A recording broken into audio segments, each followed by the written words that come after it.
panelists and the panelists all are here. I would like to request our Vice Chancellor, Professor Atikul Islam, to come to the dais with the guest.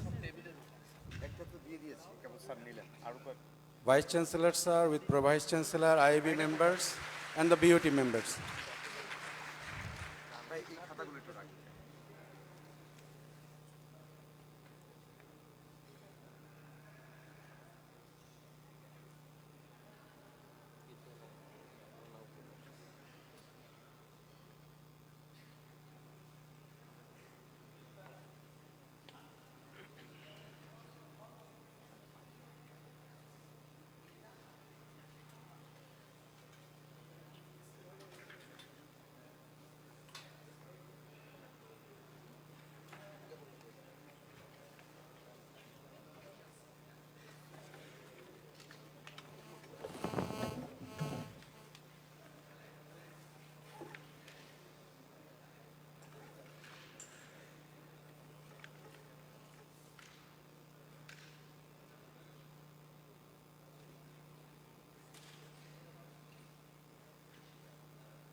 Thank you. Honorable Chairman, Board of Trustee, for some reason he could not come, but we have with us respected other members of the Board of Trustees, President Advisory Board, the Vice Chancellor and today's Chair of the session, Professor Atikul Islam, Pro-Vice Chancellor, Treasurer, Deans, Chairs and Directors, my colleagues, invited guests, dear students, medias, ladies and gentlemen, Assalamu alaikum and good morning. I am Abdul Khalek, Professor, Department of Biochemistry and Microbiology, and I sincerely appreciate your kind presence to this public lecture on emerging public health challenges and opportunities in developing countries. Ladies and gentlemen, NSU is the first private university in Bangladesh. It was established in 1992 by a group of eminent industrialists, prominent patrons of education, notable philanthropists, and experienced academics of the country. With their tireless efforts, dedication, sincerity, and hard work, NSU became the best among the private universities in Bangladesh. We are very fortunate to have with us some of the members of the Board of Trustees, Mr. M.A. Qasim, Mr. Benazir Ahmed, Mrs. Rehana Kamal, Mrs. Rehana Rahman, Mrs. Yasmin Kamal, and our new board member, ma'am. So let's put our hands together to give a round of applause for their great contribution to this nation. Thank you. Now we are going to play our national anthem, and I request everyone to stand during the national anthem.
Please be seated. Now our volunteers will welcome our guest with flower. Sir sir sir আপনি welcome Volunteers, করবেন এটা দেখেই হ্যাঁ ওই বিষয়টা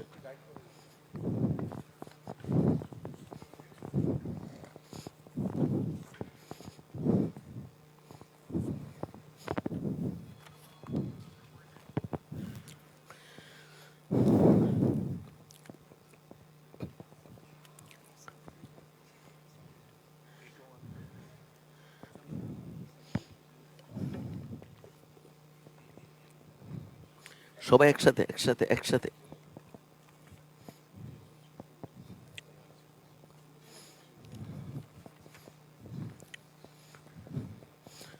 সামনে সামনে rich হ্যাঁ তুমি সামনে আসো ডক্টর কলওয়েল দাও না দাও না দাও দাও ওকে ওই যে দাও আমাদের আইবি মেম্বারদেরকে দাও এখানে দাও আর একটা আসো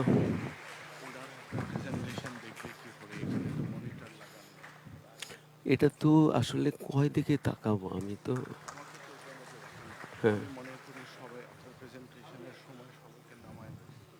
আচ্ছা আচ্ছা নাহলে তো দেখতে পারবে না হুম খালেকটা একটু বলেন খালেকটা বলে দেন খালেক প্রেজেন্টেশন তো দেখতে পারবে না ধরো ওকে হুম হুম হুম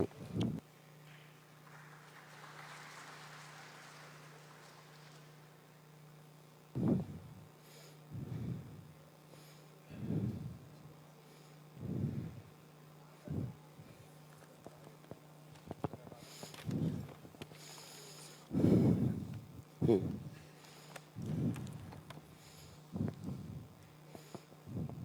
now I request Honorable members of the Board of Trustees, Mr. M.A. Kashim, an eminent industrialist, to kindly give his welcome address for this gathering.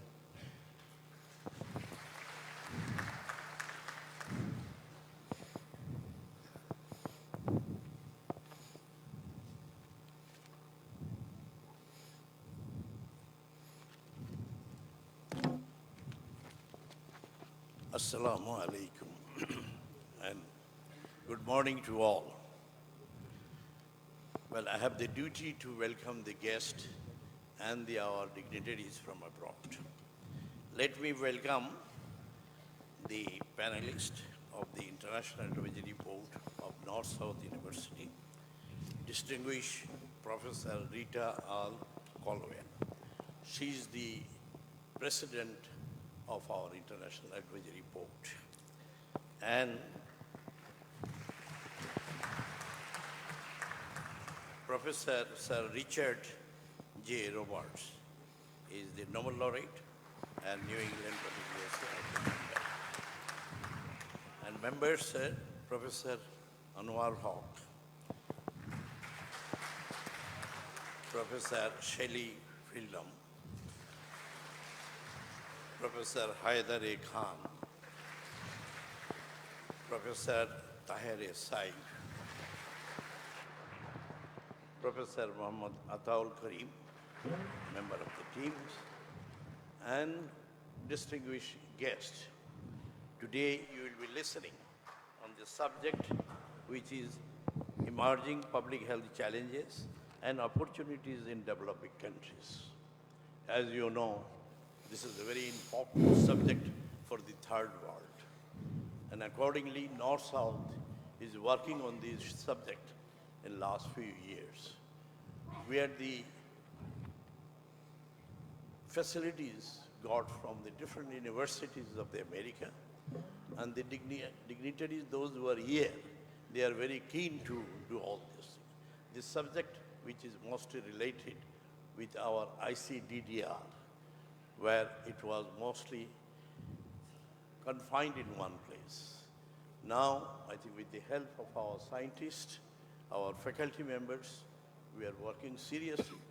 Equipments are there in North-South University, and to give idea to the people. Our professors and dignitaries are here to say a few words.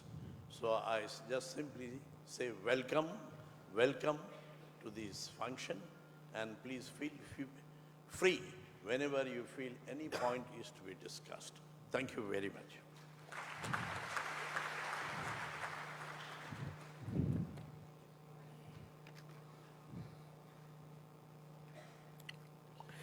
Oh Thank my you, God. sir.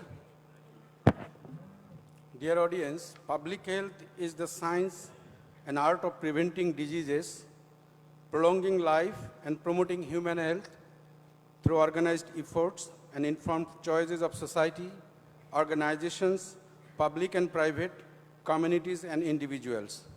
Accordingly, we have chosen our title, Emerging Public Health Challenges and Opportunities in Developing Countries. As you already heard, we have with us a very rich panel comprising distinguished university professor, Nobel laureate, world-famous scientists and researchers to discuss on public health challenges and opportunities. And I am truly honored to introduce them in front of you.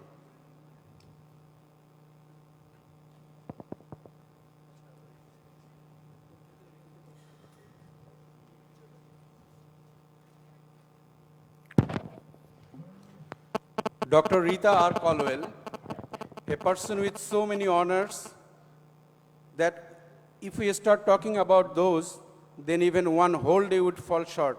But I am proud that I am the one who is introducing her. A renowned and distinguished professor at University of Maryland and Johns Hopkins University. She is also the former director of National Science Foundation USA and also has led the American Society of Microbiology as its president. She is the president of NSU International Advisory Board. So please give a big round of applause for her.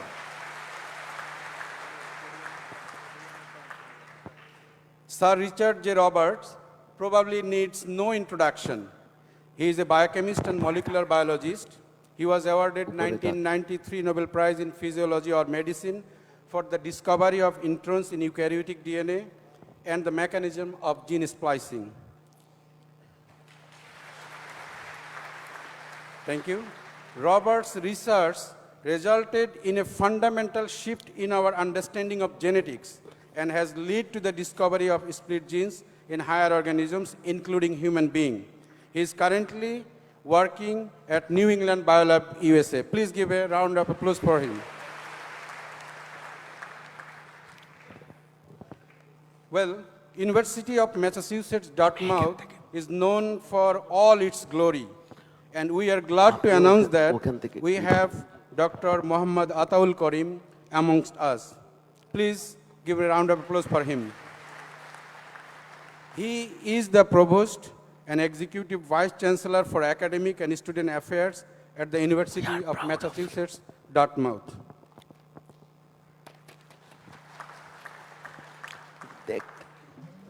Gender equality is taking the world by storm, and rightfully.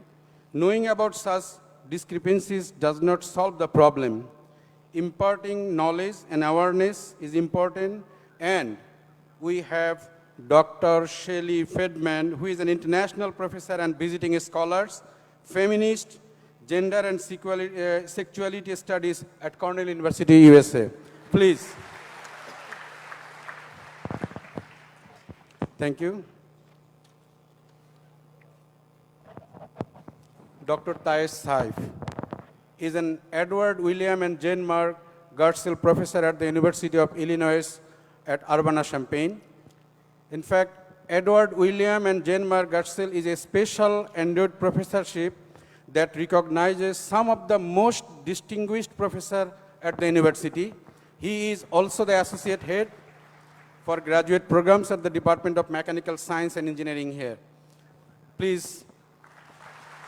Thank you. And our very own Professor Anwar. He is a professor at Maryland Pathogen Research Institute at the Department of Cell Biology and Molecular Genetics at the University of Maryland. Teaching a subject that now is the most talked about amongst biologists and chemists is not an easy task, but Professor Hawk has managed it quite well and responsibly.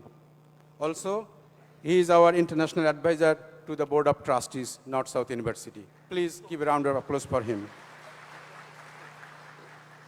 Finally, John Evans Professorship is the highest award given to the faculty by the University of Recognition.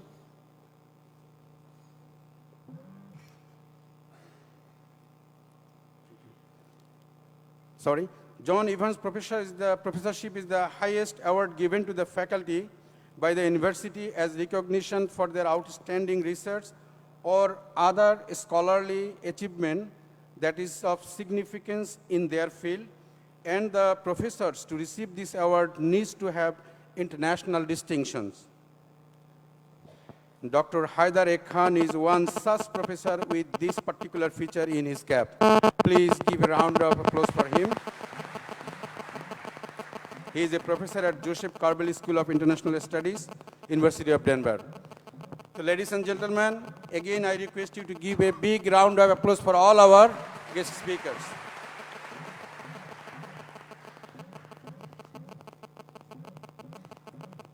So, at this point, I would request our panelists and the guests sitting in the dais to go to the front. And now we are going to have a small discussion on the topics, and Professor Jiu Hassan will give the introduction on the topics. So, VC sir, could you please take them? Because we do not have the screens, the presentation, they might miss the presentation. And I would request you to come again after the presentation. Thank you so much. So now Professor Hassan, Vice Chancellor Designate and Dean, School of Health and Life Sciences, who is a senior academician.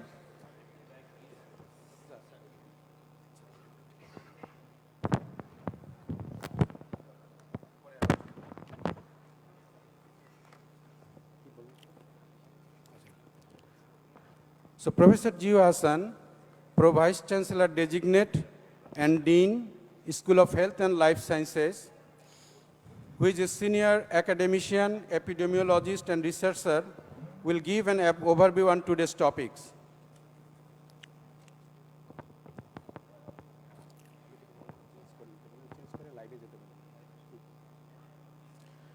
Professor Hassan has pioneered public health higher education in the private sector of Bangladesh since 2004. He has over 100 peer-reviewed publications and presented about 50 keynote papers at national and international conferences. He received several awards from World Health Organization, North American universities, and also received the Best Alumni Award from Mahidol University.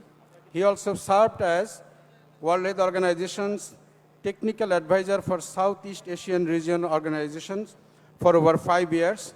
Ladies and gentlemen, please welcome Professor Hassan.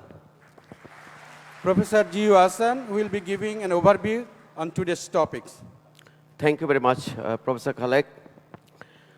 Respected panelists, President IB, distinguished Professor Rita R. Colwell, and members of the International Advisory Board, Honorable Member of the Board of Trustees, Mr. M.A. Kashim, Benjir Ahmed, Mrs. Rehana Rahman, Mrs. Yasmin Kamal, and our new member, sorry to forget the name, but she joined us recently. And respected guests from public, private institutions, my dear colleagues, my beloved students, medias, ladies and gentlemen, Assalamu alaikum. It is my pleasure to welcome you all to the important presentation on emerging public health challenges and opportunities in developing countries. It is expected that with this short presentation, we'll provide you a solid background and context of expert panel discussion, where distinguished panelists will provide valuable contribution and insights. At first, I'll provide a true picture of the magnitude of the public health problems and challenges in developing countries. Also, I try to highlight the potential opportunities the developing countries having to address those challenges. So, if I directly like to highlight the problems and challenges, those published in the newspaper and the journals, you can see most of the developing countries is suffering with the burden of the overpopulation. Bangladesh as the top, and also suffering with epidemics of communicable diseases, if not so frequent, occasionally.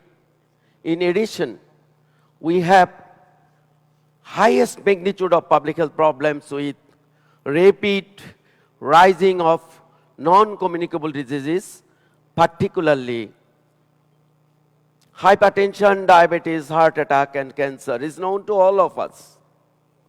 The key causes of mortality in our country is one of those four diseases or combination of all. If you ask me, am I risk of a heart attack? I can assure you 100%. Hypertension, likewise, if you little bit analyze yourself, then we are not free of risk. That's why these are the genuinely emerging challenges of public health in the developing world.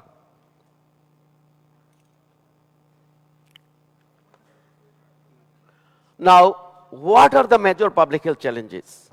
If you carefully look at the few subheadings like triple disease burden,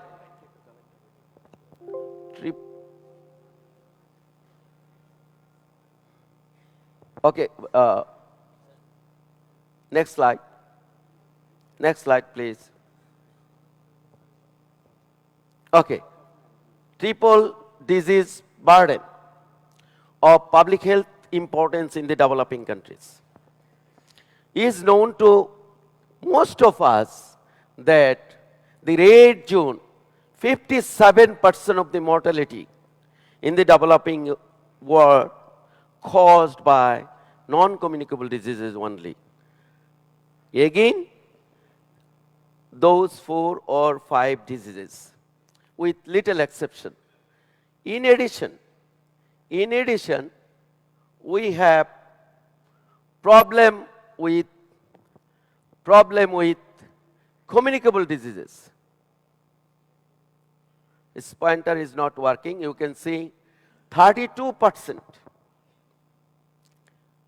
32% of our mortality burden is caused by communicable diseases and 11% with injuries and accidents, including micronutrient deficiencies. If you carefully look into the literature recently published, this is the, actually abstract of all those mortalities. Next slide, please. So NCD kills 8 million people each year in the developing countries, where half of them truly under the age of 60 years, while because of increasing life expectancy, they are in the productive age groups. So countries are actually losing economic productivity source as well. Next slide, please. If you look into 1990 data, And also, the data in 2017, you can see the infectious disease was 49%, 49%, and in 2017, we squeezed to 22%. So reduction is less than, is significant reduction.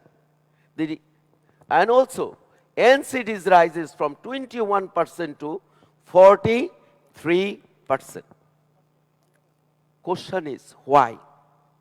Why this drastic rise of the non-communicable diseases? I mean the difficult diseases like diabetes, like cancer, like hypertension, like heart attack, where the expenditure is more than the treating infectious diseases.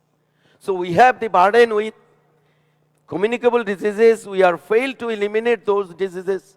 Also, in addition, we have superimposed with NCDs and accident, injuries, and some other problems rising almost every day. Ladies and gentlemen, as an epidemiologist, what is our solution? Solution is, if we can change ourselves, the disease burden will be reduced drastically. Next slide, please. If you look into the significant progress in economic and health from 1990 to 2011, you can see the low income 3.1 billion, 58% population was in 1990, which, movements of the population from low income to higher income between, only less than two decades is become now, you see, only 12%. So the people economic condition is much better, and NCD is also proportionately, going higher. Next slide, please. We need to also appreciate the progress made in the developing countries during the period of, during this period of 2 decades. Bangladesh is champion in increasing life expectancy in these regional countries. You can see average life expectancy is 72.5 years. The women are living little bit more than the male, that is the universal rule. They are surviving 3 years more in our country as well. Maybe women will be very happy. They are surviving longer. It is not happening in the Bangladesh only, in all developing countries and as well as in the developed countries. Now, our life expectancy, infant mortality rate, under 5 mortality, maternal mortality, including per capita income, is better than any regional countries in this region. So that's why the government, public, private made tremendous effort to enhance, to achieve this progress. Next slide, please. If you like to compare the mortality rate between the communicable disease and also non-communicable diseases, you can clearly see the, again, major killer are the non-communicable diseases. I mean the behavioral diseases. Diabetes, mostly caused by behavior. Heart attack, mostly caused by lifestyle and behavior, food habits. And also, see, the communicable disease also killing in between, sometimes little bit epidemics, sometimes silently. Next slide, please. Particularly in our country, Bangladesh, if you look into 67% cause of death estimated, our government is due to NCDs only. What are the diseases? Cardiovascular 30%, and communicable and maternal, perinatal, nutritional deficiencies 26%, cancer 12%, chronic respiratory diseases, and diabetes. This figure is very small, only 1 digit. But don't forget, these cause the mortality of the other diseases. These are the real silent killer of human being in the productive age group. Next slide, please. Now, you will be surprised to see the funding allocation and policy of the developing countries, including Bangladesh, where the mortality is 7%. The allocation of fund is 39%. And 5%, you see, problem allocating 28% funding. 67% problem with NCDs. But the budget allocation is less than 1%. Is not lies, is fact, is published in the Lancet. Less than 1% budget. So donors usually allocate their fund, considering lot of factors, where they can earn more prestige, reputation, not actually looking into the problems. Where is the magnitude of the problems? Where people are dying?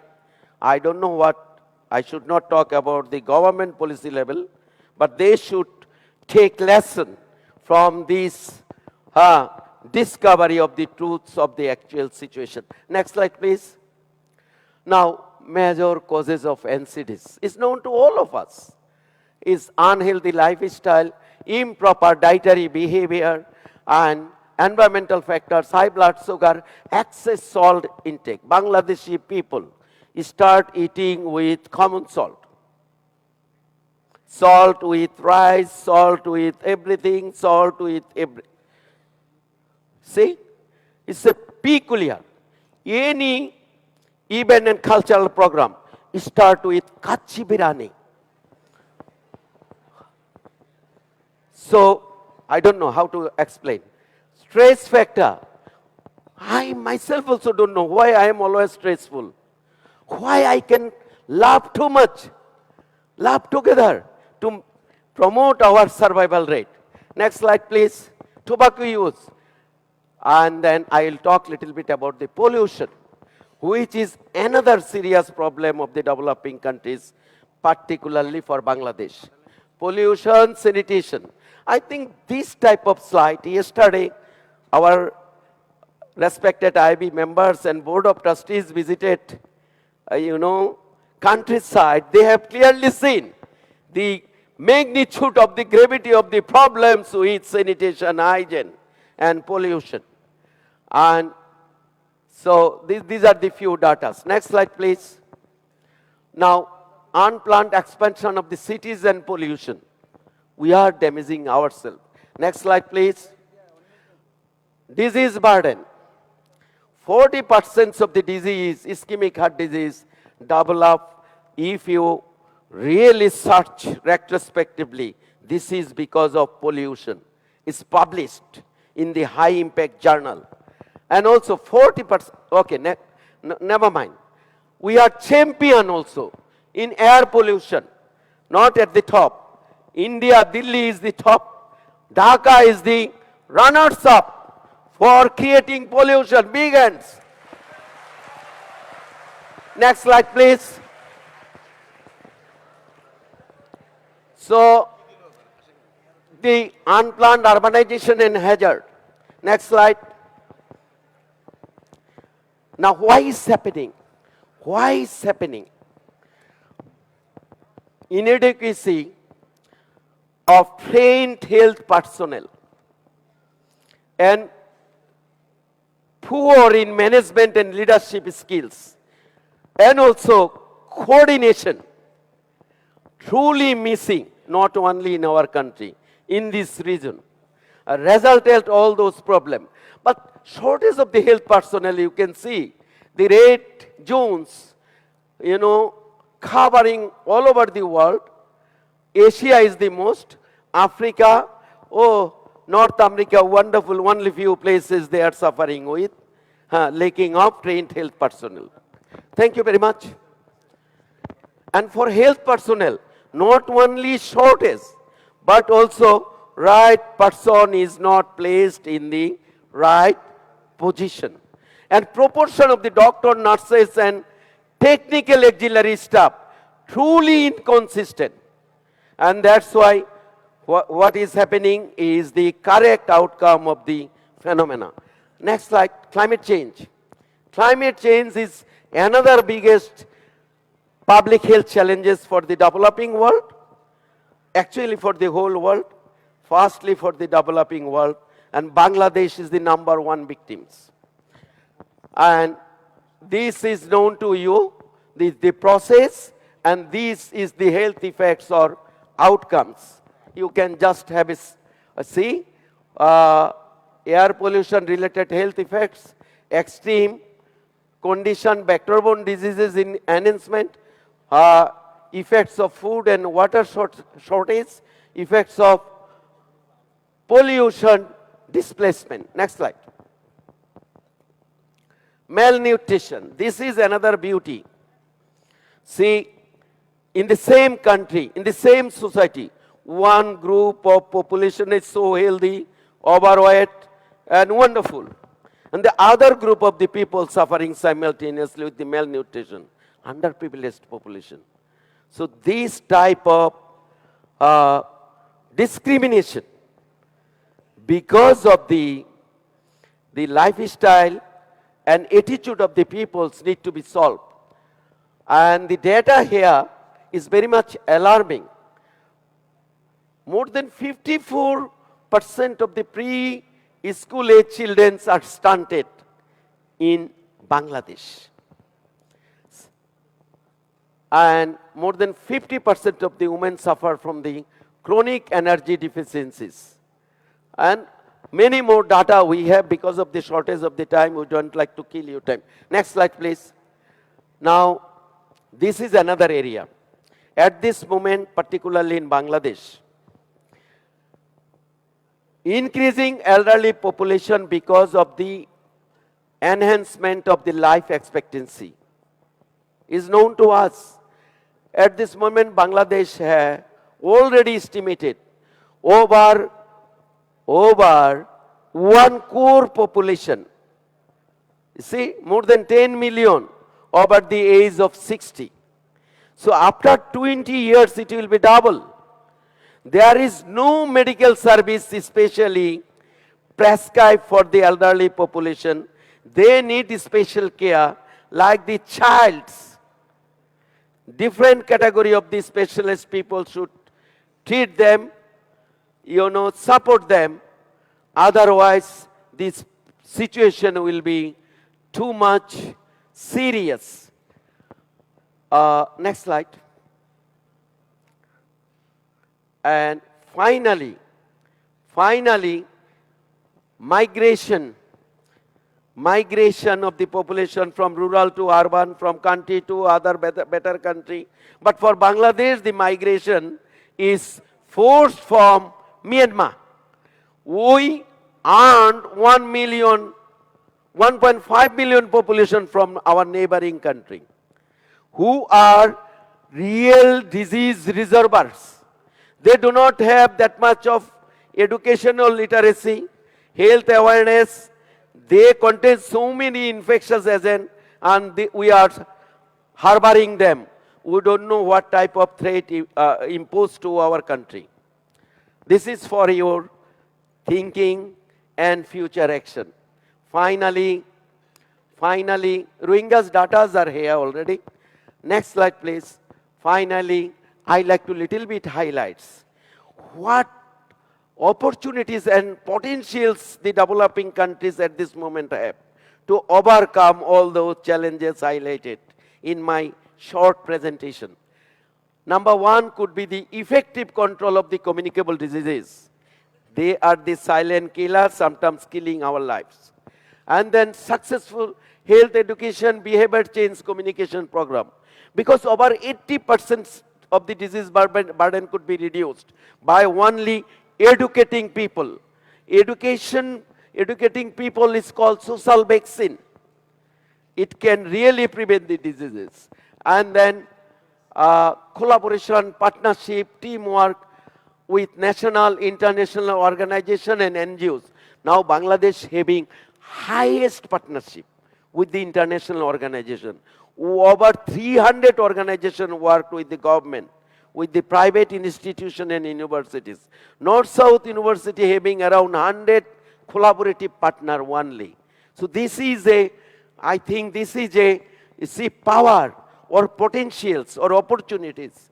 And then significant growth of public health education and research facilities in the developing countries, not only in North-South University. The health and life sciences, public health is the best of our country. It's not my word. It's, we listen from, you see, from our different communities. So public health growth is significant. Now, presence of community health volunteer, the community clinic, every 5,000, 7,000 population having community volunteer, the finest health infrastructure facilities built up in Bangladesh and the regional countries like Thailand, Sri Lanka and many countries. So that is also a strength. Then collaboration with the renowned medical research institute worldwide, introducing ICT and satellite-based health surveillance and monitoring system. Advancement of the early detection and control devices also a opportunity for rapid detection and control. Finally, next slide, this is my last one. Now, we are lucky to have renowned dignitaries who humbly join our IB, International Advisory Board. They are here today. They will, I just try to create the platform or background of the highlighting the problem and everything, not to make you nervous. But our expert will synthesize, will give you the correct prescription. Thank you very much for your patient hearing.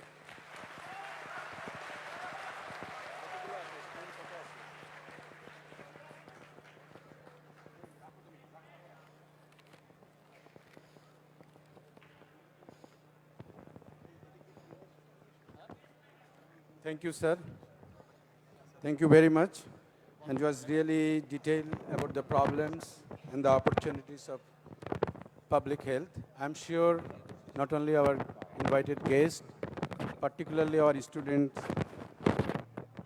will get benefit from this presentation. So I would request our Vice Chancellor again to bring our IB members and the board members to the dais again. Sorry for the trouble.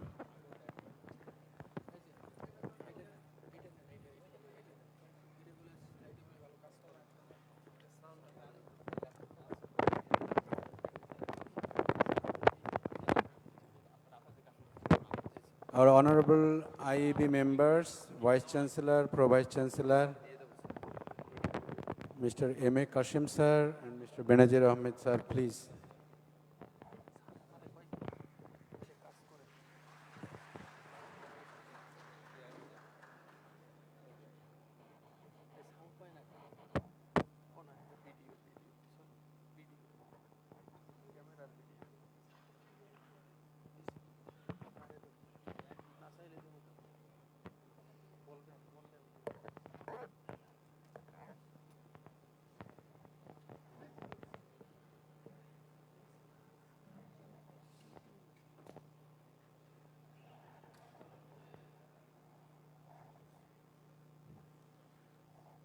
Thank you, everyone. Now we will go for panel discussion followed by question and answer. At this point, I humbly request our Vice Chancellor, Professor Atikul Islam, to moderate this session as the chair of this program. Professor Islam is an innovative, efficient, and visionary leader. With his dynamic leadership, NSU continuously holding its top position in the academic area and moving forwards to a new height in research and international collaboration. Ladies and gentlemen, please give a big round of applause for him. BC sir, please.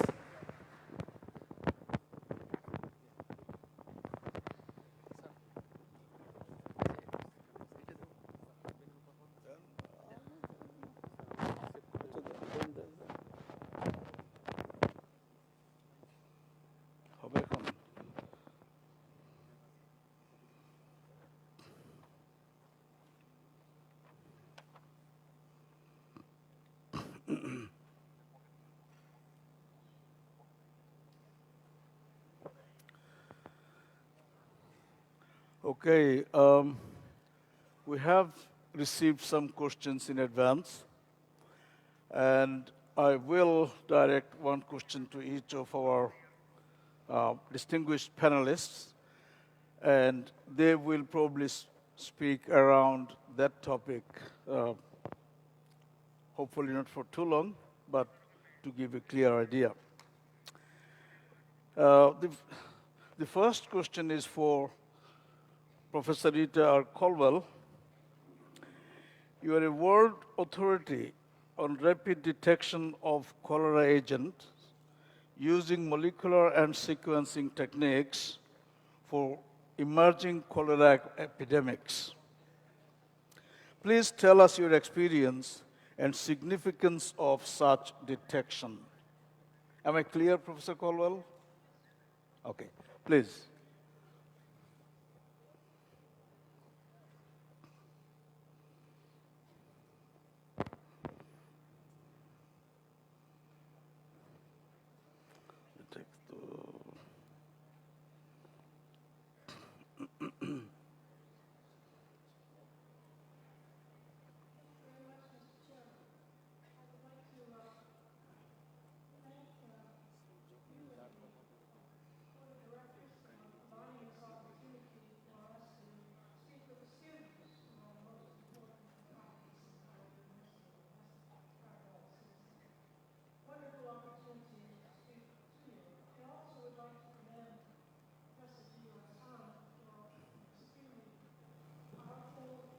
A very useful and informative lecture.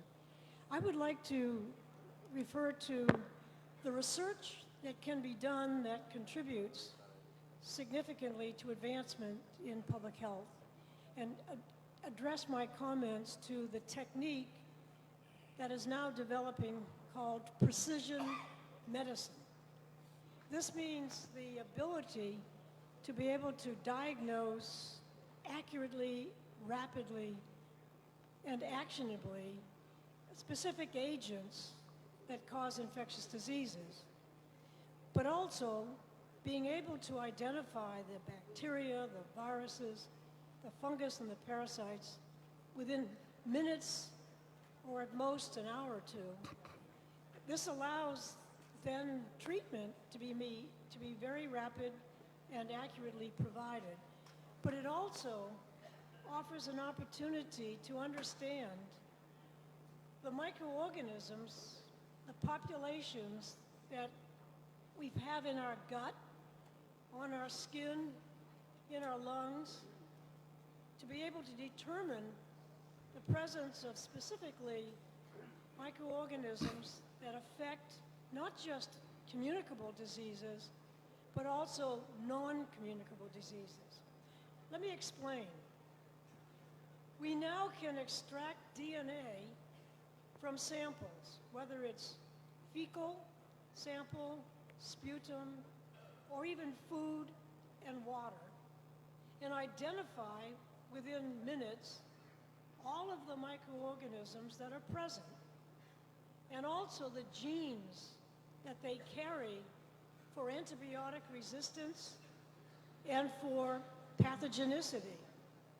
So being able to do this very quickly allows us then to provide treatment accurately and very quickly.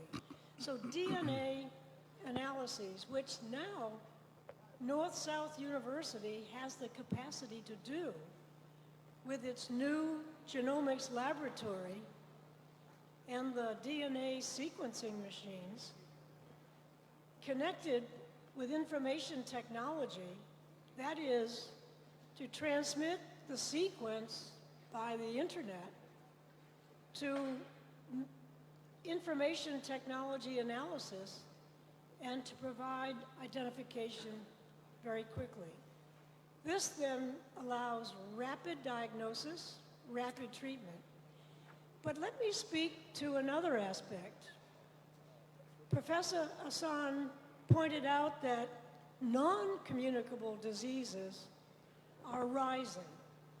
Diabetes, the problems of celiac disease, irritable bowel syndrome, Crohn's disease, these can be identified now by the kinds of microorganisms that we have in our gut. They control how much of the food we ingest gets digested and transmitted into lipids, fat. So by controlling the gut flora, we can reduce the incidence and control diabetes. That is the potential in the future. Other non-communicable diseases, like Parkinson's disease, multiple sclerosis, these are affected by the microorganisms that we carry in our gut that produce substrates, compounds that transfer through the blood-brain barrier to our neurological system. And we can improve the characteristics of Parkinson's disease by controlling diet and by controlling, therefore, the mix of microorganisms in our gut.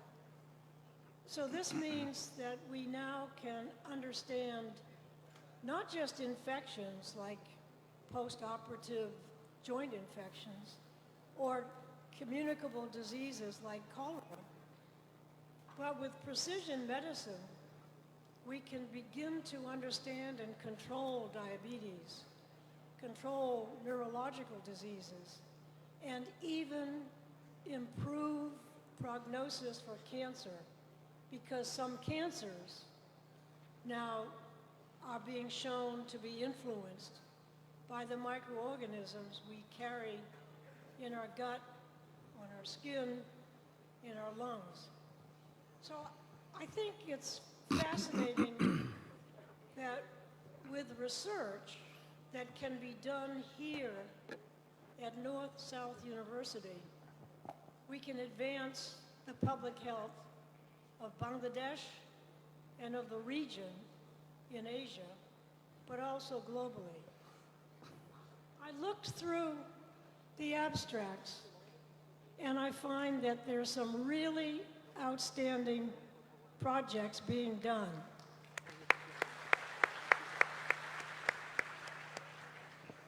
Most of them are on public health. So now I think you have the tools and you have the support of your board that I think North-South University can become the #1 research university in Bangladesh. Thank you. Well, if we have time, we'll take follow-up questions. At this stage, we are going from one panelist to another without any chance for a follow-up. Sir Rich, you are a renowned advocate of GMO, genetically modified crops and foods. What could be the impact of GMOs on public health, if there is any, you think? Particularly, is there anything that the developing countries should know? What's happened is that these new innovative GMO foods, they have the increased productivity and helped feed millions of people who were malnourished before. But then some people say there are some health problems connected with the GMO food. Would you please tell us whether it's okay to have voraciously consume this GMO food? Thank you. Okay, thank you. I think almost everybody in the audience will have heard of GMOs. Maybe I should start off by saying there really is no such thing as a GMO. GMO refers to a technique for changing genes in organisms.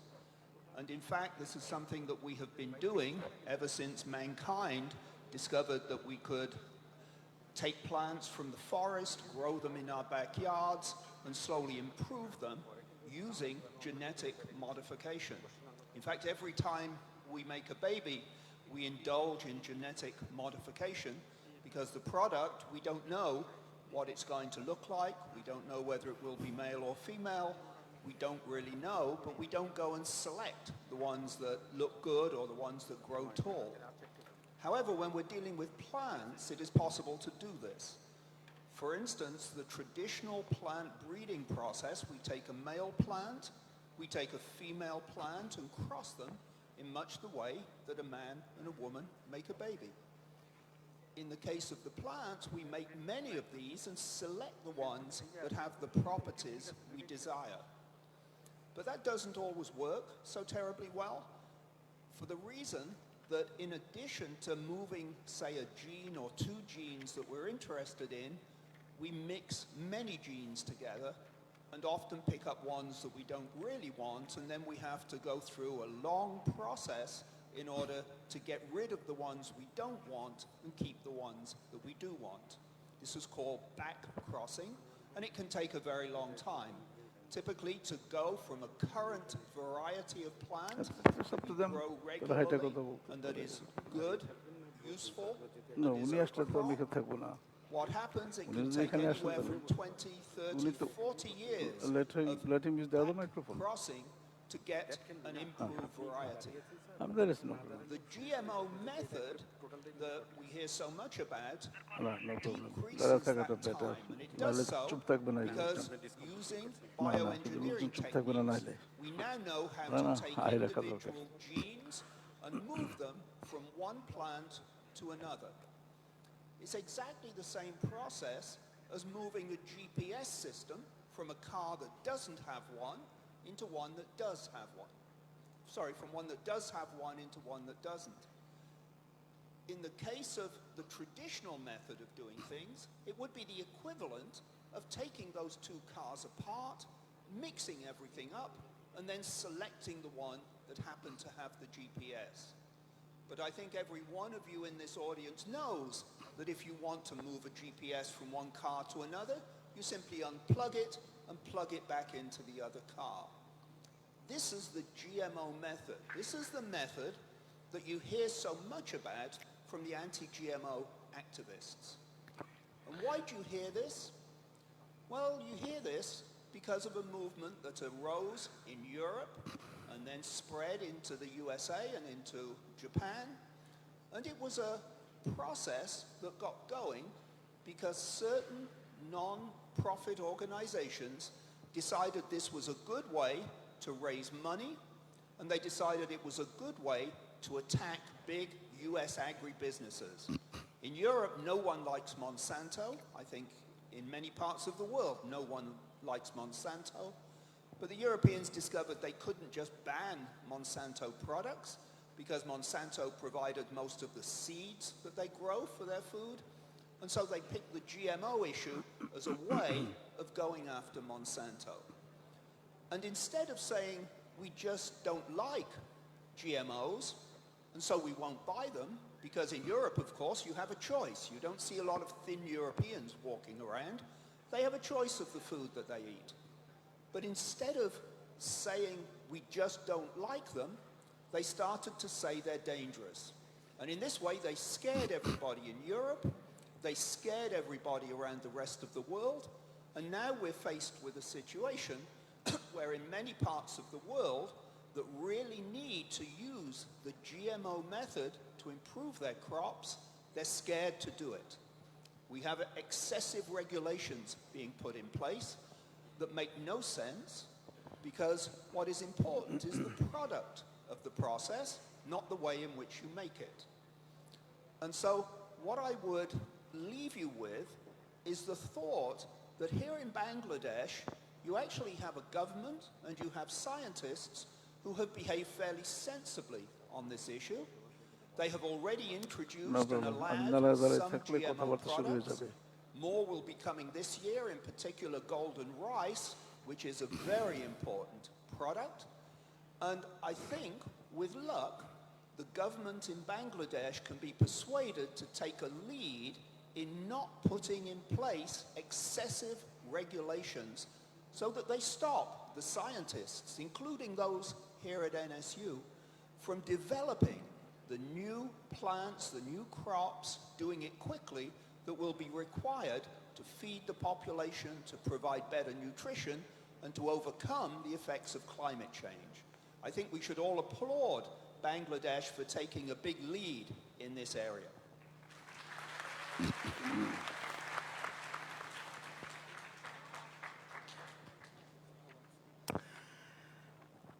Thank you, Sir Richard. Our next question goes to Professor Anwar Haq. Professor Haq, you have been working on waterborne diseases for a long time, and you're renowned in the whole world for that. What is your effective intervention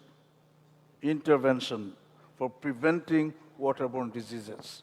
Would you please take the other microphone if you want to, or you can answer sitting here. It's up to you. Okay. Please feel welcome.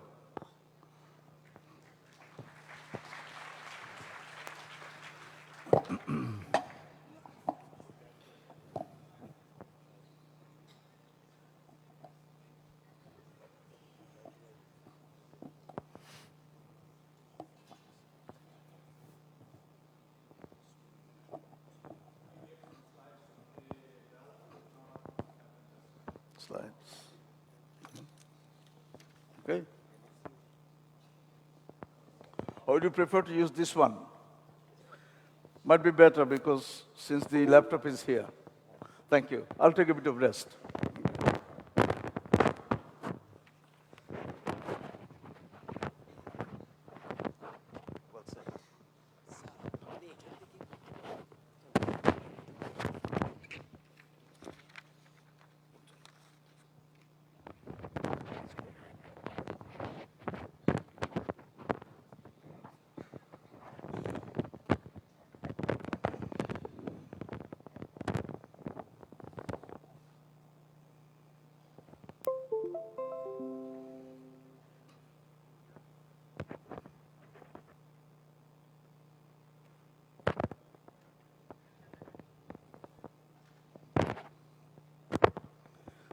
As we cannot see, we haven't got eyes to the back of our head, or on the top like the flower, like the.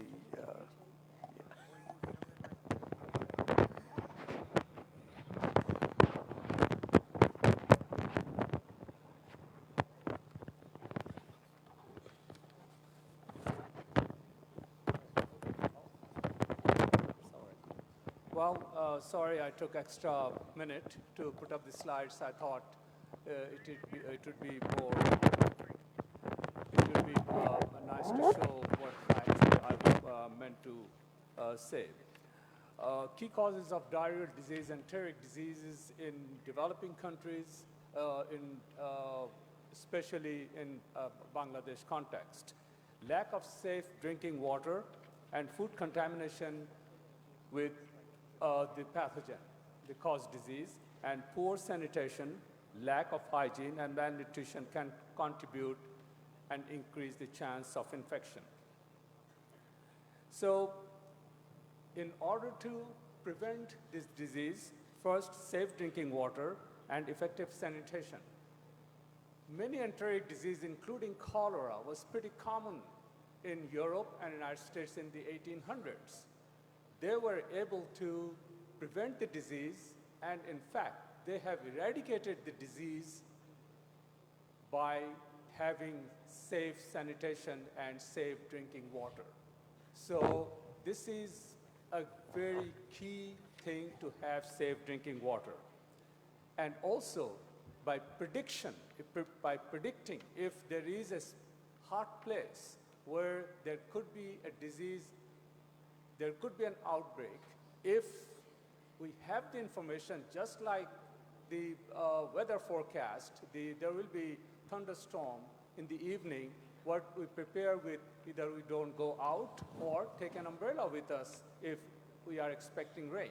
So a prediction can help public health official to prepare for it. So if there is one case or two cases, it can be contained and start treating and prevent an expansion of the progress transmission and prevent an epidemic. And then, of course, if we have a good vaccine, we can prevent a disease. In diarrheal disease, there are some vaccine. For salmonella, there is vaccine. But for cholera, so far, there is no such effective vaccine which will control or prevent disease 100%. There was a model. There was a model we developed. It was a predictive model, a hypothetical model we developed about 35 years ago. How can we prevent a disease based on our work we have been doing? And we did a study and where we showed that, yes, we can predict the disease. Oh, I'm sorry. The solid bars are the actual cases, and the red line is our prediction. So clearly, we can predict. This study was done in Bangladesh, and we are successful at least with 95% confidence. We can say where a disease can occur. And then we wanted to do a retrospective study. For 4 years, we plotted the cases of cholera in MATLAB, and we put the different environmental parameters. These are the parameters at the same time, and when we superimposed, we were able to show how our predictive model really worked and showed that we can really predict a disease. So public health official can prepare for it. And then on this prediction, if you see the air temperature, rainfall, water access, cholera outbreak, this is all above climatological average for 2 months in previous 2 months, above climatological average, and then poor damage, it will give a high risk of cholera. So when we have issues in public health, especially enteric disease, and specifically if we are talking about cholera, we can predict disease, and this is going to really have an impact in preventing disease. Now, I would like to say direct intervention. Most enteric diseases waterborne are dose dependent. Same thing with cholera. It requires about 1 million organisms ingested at one time to cause disease. So we know these small creatures that are the culprits in the environment, they harbor organisms. If we can remove these creatures from water, pond water, we can lower the number of the organisms in small amount of water for a glass of water. So we developed a method using sari cloth, not a fancy silk or fancy sari cloth, but using very cheap material, cotton sari cloth, which is used in Bangladesh villages, the poor people, 4 layers. Use an old sari cloth, not a new one, because old one has the mesh size that becomes smaller, that can retain those creatures, and using 4 layers, we can really filter this water. You can see on the right, the pond water, the one on the left. And we published a paper about 30 years ago, and then we did a field trial in Bangladesh using this sari cloth, where we showed almost 50% reduction in cases of cholera, a significant, using no money. Poor people, they can just use their old sari cloth. And we published in PNAS. And clearly, a study we did 5 years after this original field study, went to the field, and we showed those families using filters has a lower number of sari cloth, and just opposite, those who are not using filter, a higher number of cases of cholera. This study recently by the government, Ministry of Health, Government of Bangladesh has endorsed our work, and we are looking for funding source so that we can educate the population throughout Bangladesh to use this method. Particularly 4 layers is the key for success. So this is not only cholera. The work we did is just for cholera, but we are confident that it is going to prevent other waterborne diseases, because the organisms, if we can somehow separate them from the source and people use that water for not necessarily drinking, they may use that for washing fruits, vegetable, and also, washing mouth early in the morning that you saw in some pictures. So this is a very, very simple way to address an issue which is a serious issue in Bangladesh, in many developing countries, around the world, in Africa, in South America. Many people, they don't have safe drinking water, and this can be a solution. So, cholera and other diarrheal disease, potential increase of cases, yes. There has been a steady rise in cases. Prevention is possible? Yes, it is possible, but unfortunately many, many lives are lost each year. Intervention is possible? Yes, but eradication possible? As a scientist, I am very sorry to say it's very unlikely, because the organisms are there and people will continue to use. There will be some cases, but we can prevent this disease and save people from suffering. Thank you.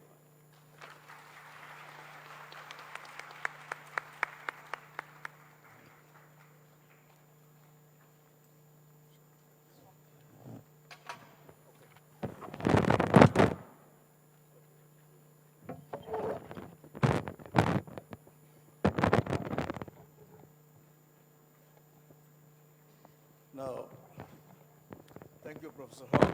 Very, effective communication, difficult things in a simple way so that all of us could follow and understand. Here's a little question for Professor Ataul Karim. Professor Karim, do you think that health education can result in achieving better public health outcomes? If so, can you tell us how and to what extent? Thank you.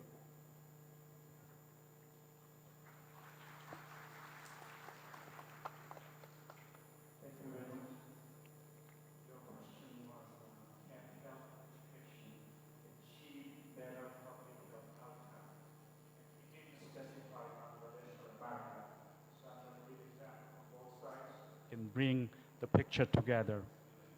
There are 3 interconnected points in my view as an educationist. That health is actually a prerequisite for education, here and everywhere. If children or students are hungry, or if students who cannot hear well or have chronic conditions, they are hindered in their learning. This is true here and there. Education about health or health education occurs within schools, academic programs, billboards, televisions, public health interventions. And the third interconnected point is physical education or health sciences or disability units or university psychological or mental or counseling service units combines both educational programs and service units within the context of a university or a college for students' well-being, not only while they're here, but if they're managed to go through is beyond that in their working life. Now, as I said, health is a prerequisite for education, and I'll give some American example, and I sincerely believe that local problems typically lead to global solutions, and I'll give some of them. In my campus, which is in south coast of Massachusetts, only about 10 minutes from Atlantic Ocean. It's about 30 minutes for Cape Cod. This is the area where people were extremely challenged. For 150 to 200 years, they lived by hunting whales until the whale huntings were stopped. Then it was replaced by textile mills for another 200 years until all the textile mills came here, and Vietnam, and China. The students that come to my campus and from the region, they are financially stressed. Their challenges are immense. 30% of the students who come, if they're American, then most likely they're first in their generation to have a college education. First in their whole generations. It is my setting, this place is that I am from, is a setting for the Moby Dick movie. And if you didn't, you can go and play the movie. But for the, as I said, that the UMass system, most of the campuses that are closer to the coastline, they're dealing with people who are financially stressed and strained. While you may think hunger doesn't exist anywhere in America, but in my campus, University of Massachusetts in Boston, we have food kitchens for the students who have no place to eat and no food to eat. These are local issues that the university has to address with it, whether it is America or here. Today, actually, beginning is of our spring break, which means hundreds of students from my campus will be going to Haiti, Guatemala, Azores Islands outside of Portugal. They will go to locations in troubled Africa to learn health, food, and poverty challenges. It is with that experience that kids will come back 10 days later and they will repeat the same journey in the summer. Let me come to Bangladesh. I know that enough example was given by Professor Gias a little while ago, but I looked up at Lancet in the middle of last night. So let's look at the campus in Bangladesh. 15% of children in Bangladesh, children and students like you, if not in this campus, on the average, according to Lancet, 15% of the students suffer from asthma, anemia, congenital diseases, and allergies. 10% of the students are injured while they're attending the universities. 15% of the students suffer from emotional and behavioral pattern. A large number of students, even the most wealthiest areas like here, they suffer from drugs, alcohol, yabas, and etc. Despite wealth and filthy rich amongst us, please understand, the data was shown, but I'm going to focus a little bit. GDP given to health in Bangladesh has actually fallen from 1.1% in 2010 to now 0.8% in 2017. What does it mean? It means that it's the lowest amongst the 21 countries of South, Southwest, and Southeast Asia. So despite all the numbers have actually dropped. GDP given to education that you are connecting has remained flat, 2% for 10 years. It didn't go up. So I'm saying that there is tremendous opportunities for you and us to explore this. I sincerely believe if you do it right, you can impact the health outcome of the country. I just want to switch gear a little bit because this university is trying or would like to and aspire to be a research institution. So I looked up last night. If you went to Bangla Jol, which is Bangladesh Journal Online, it'll tell you that there are 142 journals are produced out of Bangladesh, listed. Now, I'm going to be a proponent to say discard most of that.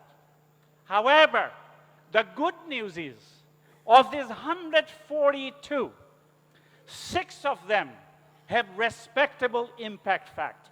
6 of them. And by the way, if I took one of them out, the remaining 5, they're all in the areas of health, population, nutrition, pharmacology, and medicine. It tells you something. If you did work here in this country, there are some respectable journals that you could submit and possibly get wonderful recognition. The top amongst those 6, obviously, is Journal of Health, Population, and Nutrition, which is associated with ICC DPRT. For my campus, I want to switch back. Our commitment, and like most universities' commitment, to solve the problem local and global. So you in this hall theater may not know, but our students and faculty, actually they work in Bay of Bengal. They're here before every monsoon. They track your cyclone. The ships are either operated by US Navy or Indian Navy. My graduate students and the faculty member live here 6, 7 months in a row so that they can understand the global issues of that. We in my home place, where fishing was once, but I'm focused more on lobster and scallops. So there, it is the sea life that is of importance. A large contingent of our faculty and students typically have been spending for the last 5 years in Liberia, tracking and chasing Ebola disease. So all I need to tell you this, we work hand in hand with the faculty and their collective wisdom to bring programs. And if you're lucky and fortunate enough, we will be able to shift the emphasis to the types of programs that will be good for my campus, and it'll be good for your campus, because if your faculty can do that. Thank you very much.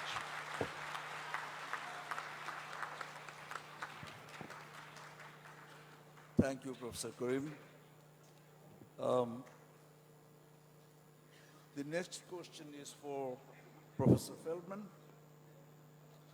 Professor Feldman, you are a renowned expert on gender discrimination. Do you believe that gender discrimination may have an impact on public health outcomes? Could you please tell us the relationship between gender discrimination and public health outcomes in the country? Yes, please.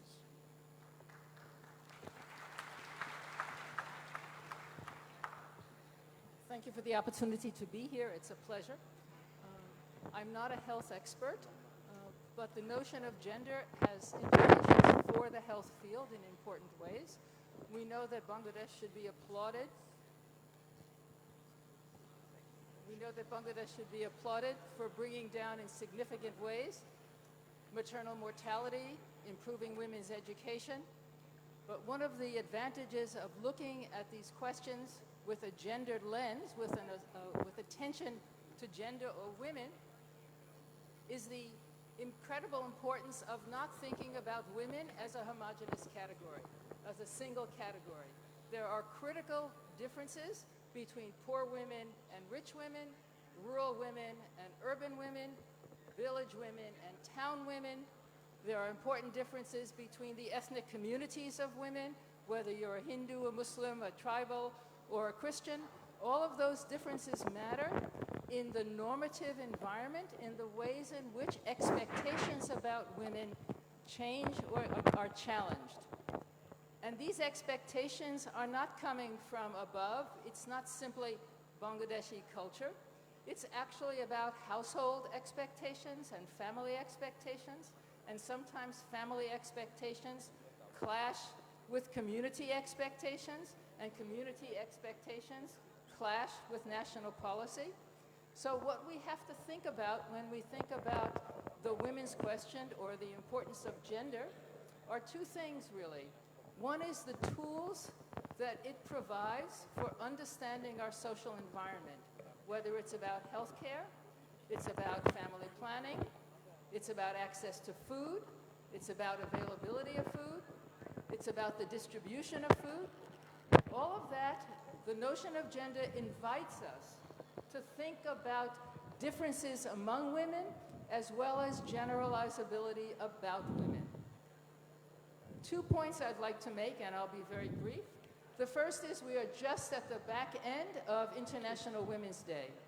It's because of the struggle here in Bangladesh. There are always big marches on International Women's Day, lots of celebration, and lots of new thinking and making demands about how to improve gender equality or fight gender discrimination, to be more specific about your question. How women themselves have been empowered to act in a proactive way to make demands and move the needle so we do decrease maternal mortality. We do increase women's access to education. We do increase women's access to health services. The second part of this, though, is the importance of what gender research means for research, for how we do research. And on that note, I want to just emphasize that we still have problems with malnutrition. Even though you can get data that indicates women in general improve, we still have discussions or inequalities about who gets access to food first. Very often women eat last after children and their husband or their father. And what that means is that malnutrition among women, it tends to be, and I say this tends to be because it may differ across kinds of households, but malnutrition continues to be a major source of problem. And it includes both educating women not to do that, to challenging the expectations that women should or should not do that, and to improve overall access to food. Sometimes food is available, but it's not accessible. Partly because of lack of resources, but partly because of the ways in which discriminations by gender make for differences between the access that women have and the access that men have. I did a study about 30 years ago looking at access to health care. And it was very interesting and a little bit sad to me that if you had a little boy child, that child went to the doctor immediately, an MBBS doctor.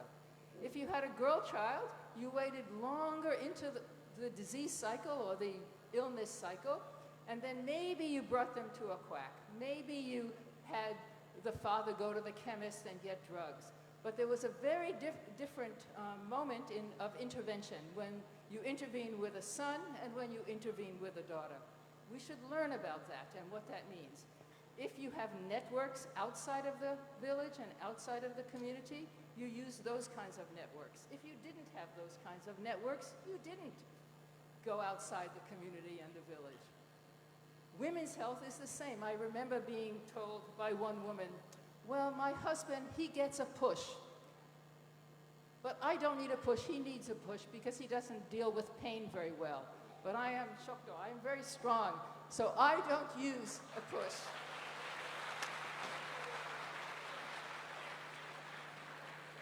So what social science research can add to our understanding is how we can think differently about the research that we do so that it is attentive not only to gender differences, men versus women, important and suggestive, but to move beyond that and to move into thinking about not all women are the same, not all women are advantaged, and not all women are disadvantaged.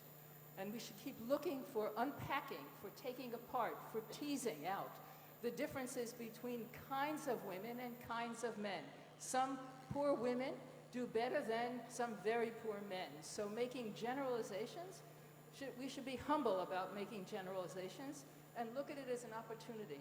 And I'm excited by being here because there's lots of potential scholarship in the social sciences and the humanities that can move forward in working collaboratively with the health sciences and the life sciences to actually make more productive and more responsive the kinds of research that we can do. So I'm looking forward to seeing increasing collaboration across the different schools so that we can see the growth of more important and more competitive research.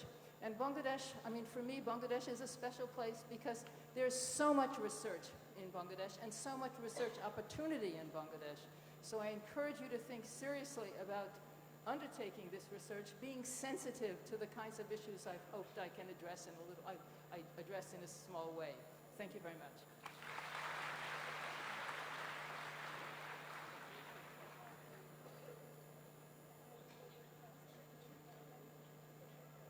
Sir, with permission from the chair of this session, I'm sure our faculty members, invited guests and students, they have questions for this panelists. If you have particular question for any particular speaker, our volunteers are around. Please note down the question and hand over to our volunteers. They will give it to us. And after this session, we'll address your question. Thank you. Yes, sir.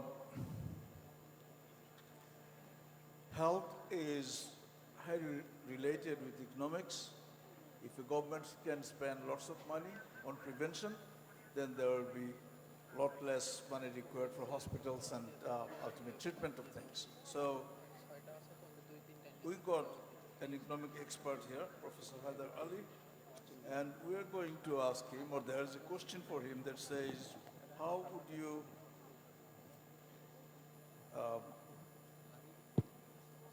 quantify the cost of poor health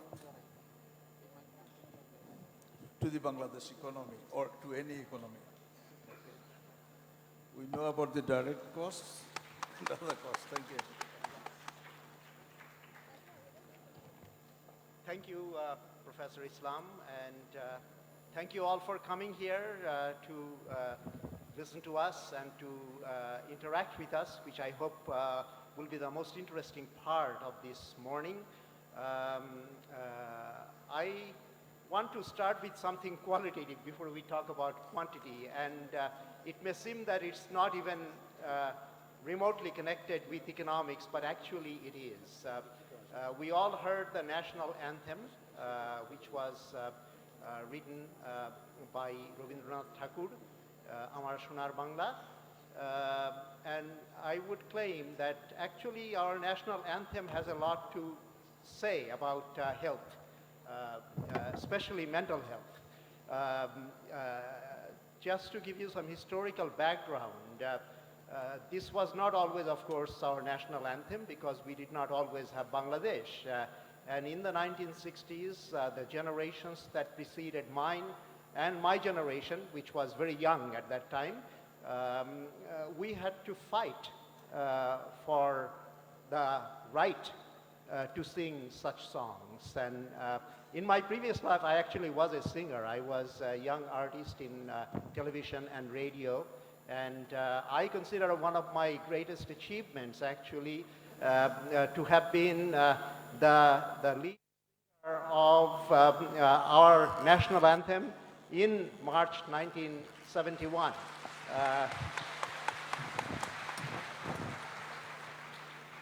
And when I was in New York as the delegate at that time of Pakistan, in March, late March, then our vice consul in New York was someone you all know the name of now, Mr. Mahmoud Ali. He was the last foreign minister of our country and served very creditably all his life. And he was the one who opened up the Pakistan consulate, which he occupied for quite some time. And we also raised the flag of Bangladesh. At that time, it actually had a map of today's Bangladesh. You may remember that, or you can go to the museum to see it. So that's very important to me. But if you actually look at the words of our national anthem, you find that there is a lot there about harmonious relationship between nature and human beings, and among human beings, the relation of what we might call affective dimensions. And mental health has a great deal to say about these, and one sad fact is that these affective dimensions, the human relational dimensions, the relational dimensions between human beings and nature, these have been deteriorating everywhere, but probably most rapidly in a place like Bangladesh and some developing countries. So the cost of this is something that we need to take into account. A lot of my own work has been in what is known as social accounting. There has been one Nobel Prize in this area, and some people say that there should be more. But the area itself is extremely important.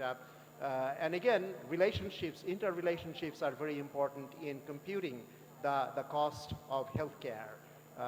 One approach, of course, is simply to add up what you observe as costs.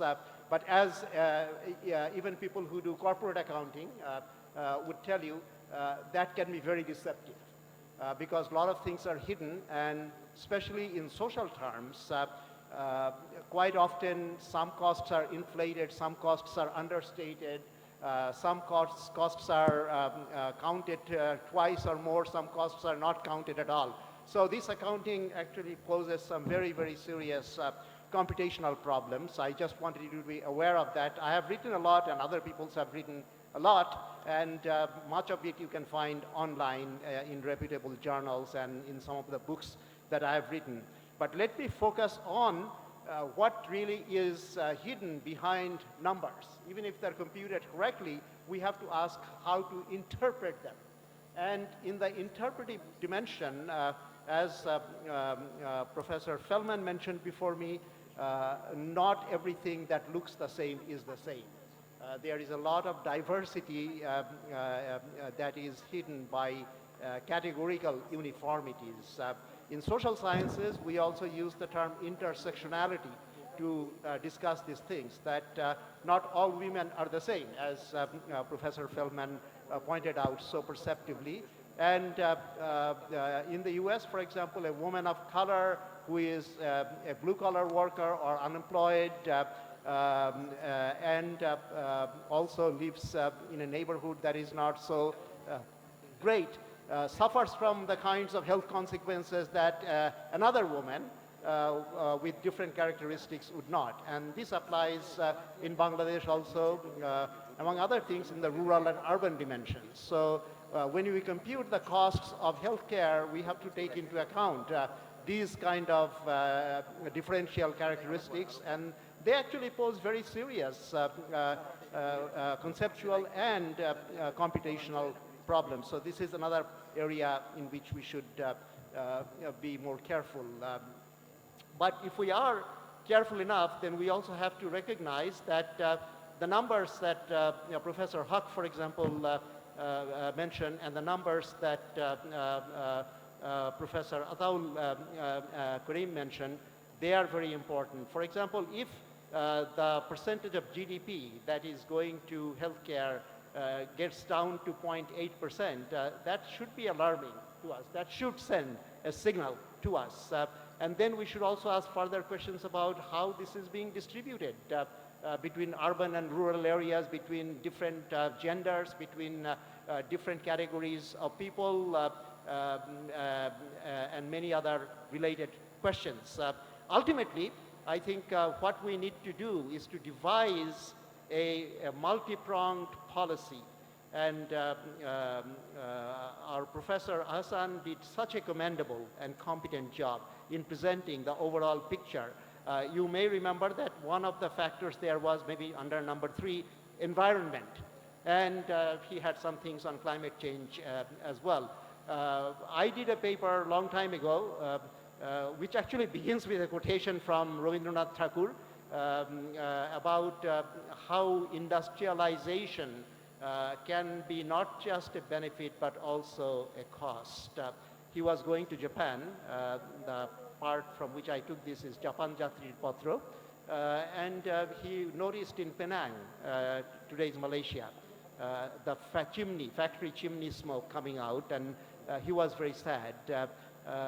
He comments that this civilization of machines and this productivity mad civilization indeed has a downside because it degrades nature and it degrades human beings. From there on, I went to actually compute the costs of negative environmental externalities, as the economists would put it, and found them to be considerable, especially in the case of Bangladesh. And today, it's much worse than it was then. So if we account for the costs correctly, and if we take into account benefits to particular intersections of categories by gender, by race, by ethnicity, by location, by socioeconomic status, etc., then we can actually have reasonably good policies to improve the situation. And this is something that I think our government must do. The last area I want to mention, because I did the lead paper for our Vision 2041 goals and their achievements for our government just recently in the Information and Communications Technology sector, ICT.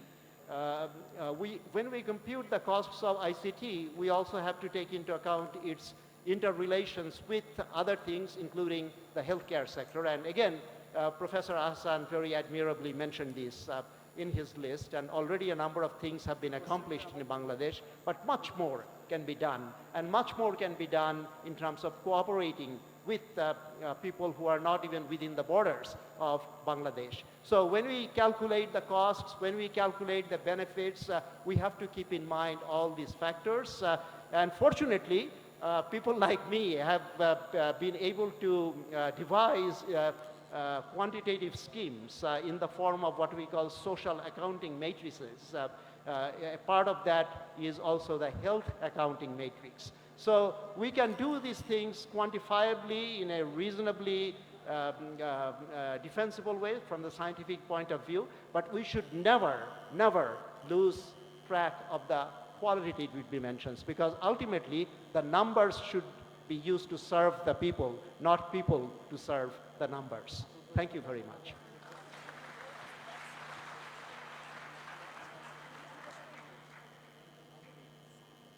Thank you, Professor Ali.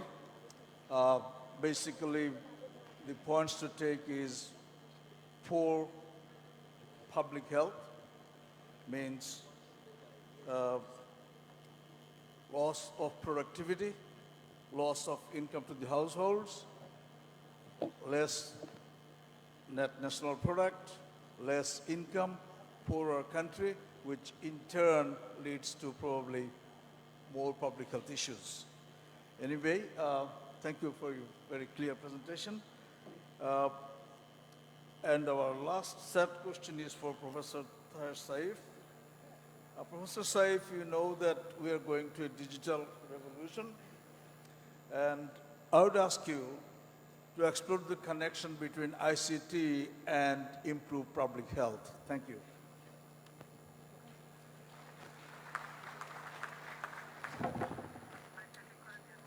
Okay, I'm the last one between this discussion and lunch and some other questions, so I'll be brief.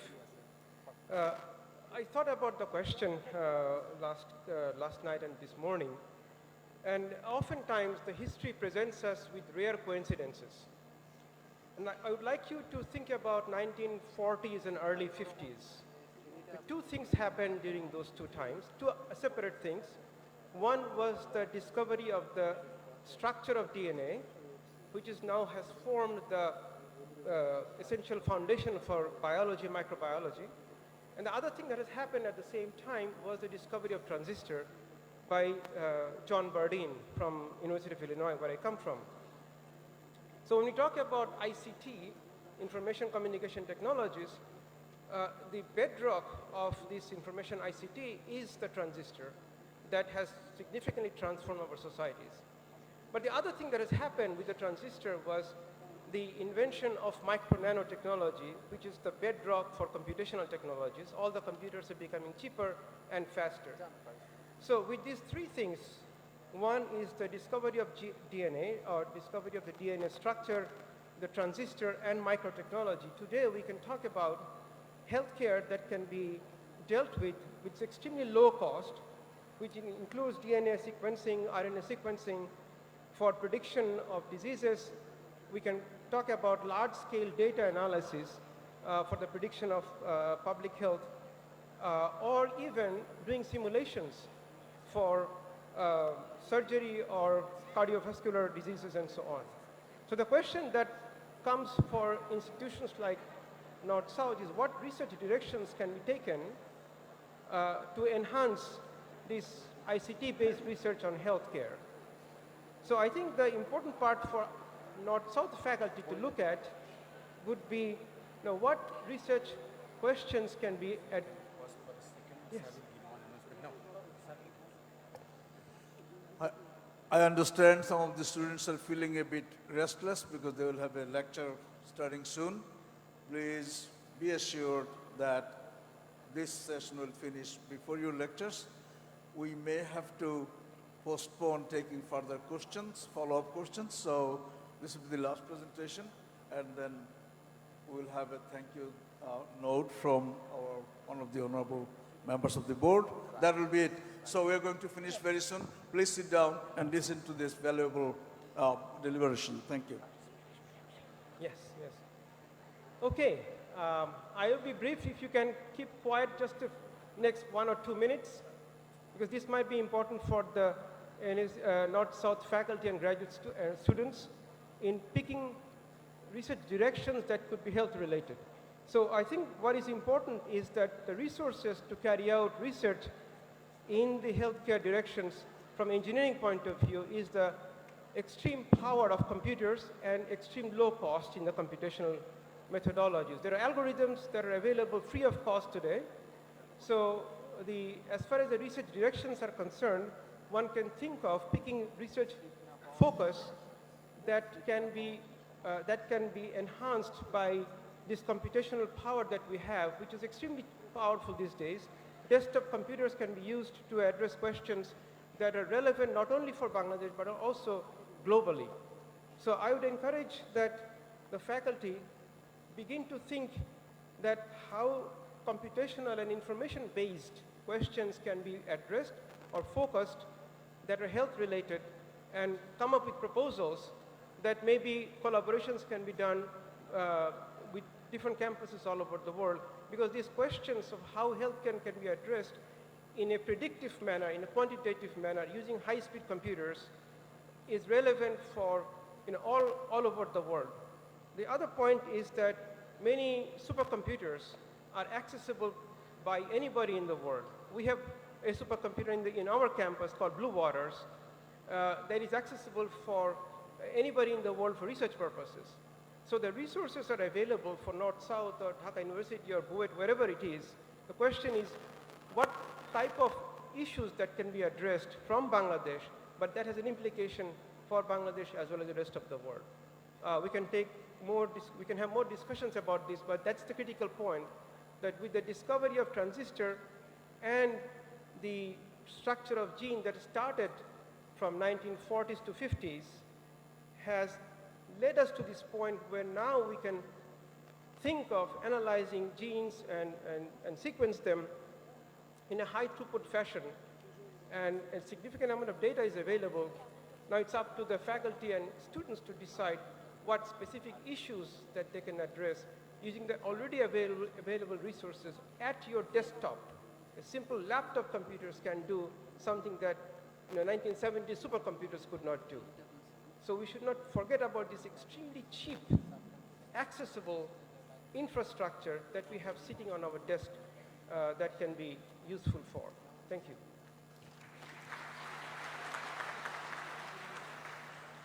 Thank you, Professor Saib, for your extremely valuable but precise and clear presentation. Thanks a lot. Thank you, sir. Students, we understand you have class at 1, most of you. So we'll be finishing in 10 minutes. Okay, and before you leave, there are lunch for you, so don't worry, you don't have to go to the canteen again. I know probably you want to go to the canteen, have your lunch, and then go to the class, so don't worry for that. Anyway, so I request Mr. Benazir Ahmed, Honorable Member of the Board of Trustees to give his thank you note for the audience. Good afternoon to everybody. Hello, my dear students. Oh, good, good. No doubt you have been immensely benefited with this today's public lecture. Among the panelists, we have amongst us Nobel laureate, distinguished professor, and the eminent personalities of the international level.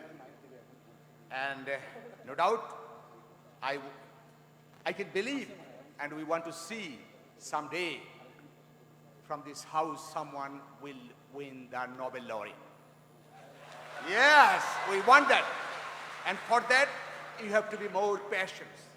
And you have to listen to our eminent personalities lecture event. Distinguished guests, faculty members, and my dear students. North-South University was established with an aim to be the center of excellence for higher education. And today's public lecture is part of that, our vision. It was not that easy to bring all these eminent personalities at the NSU campus. You know their identity, and to make them one schedule, we have given 1 year time to come here, and we are really grateful for their gracious presence at our NSU campus. Our today's public lecture, which was emerging public health challenges and opportunities in the developing countries. And Bangladesh is a part of the developing countries. Our keynote speaker nicely presented his paper. I must thank especially for his very informative and wonderful paper. Dr. Jiwasan, please keep it up. Our panel discussion, everybody said very nicely on their respective part, especially our distinguished professor, Dr. Rita Caldwell, and the Nobel laureate, Professor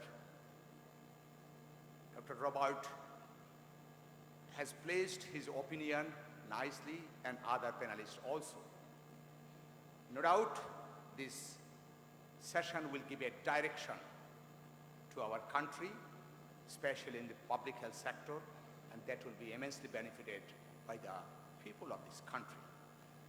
I once again want to offer my special thanks to our dear students, faculty members, distinguished guests, and not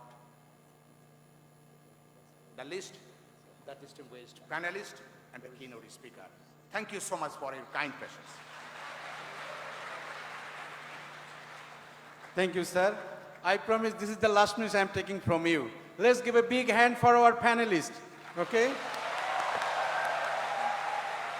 Okay, I have a small announcement from the Office of Research NSU. They are going to organize a lecture by one of our panelists, Professor Muhammad Ataul Karim, on Monday at 11 in the Syndicate Hall. And particularly the faculty members and students, we are inviting you to join over there. Thank you very much. Okay, my last note, ladies and gentlemen, this is the formality. Ladies and gentlemen, we are almost at the end of the program. I, on behalf of North-South University Authority, extend my heartfelt thanks to everyone present here today. I also take the opportunity to thank our distinguished invited speakers for their expert opinion and percipient speech.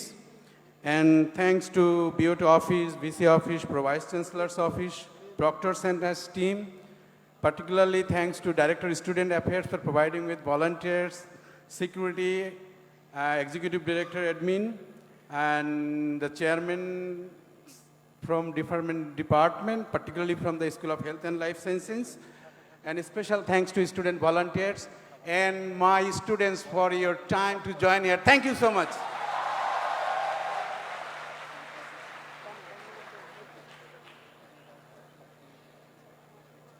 Yes, I have another request. At 2:30, we have a small program, and I have been requested by one of our female faculty join the female faculty over there in the Senate. Not the male students, female students and the female faculty at Syndicate Hall, 2:30. Thank you very much. So students, please collect your lunch box on your way out. Slowly, please don't make noise.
আছে আছে সবই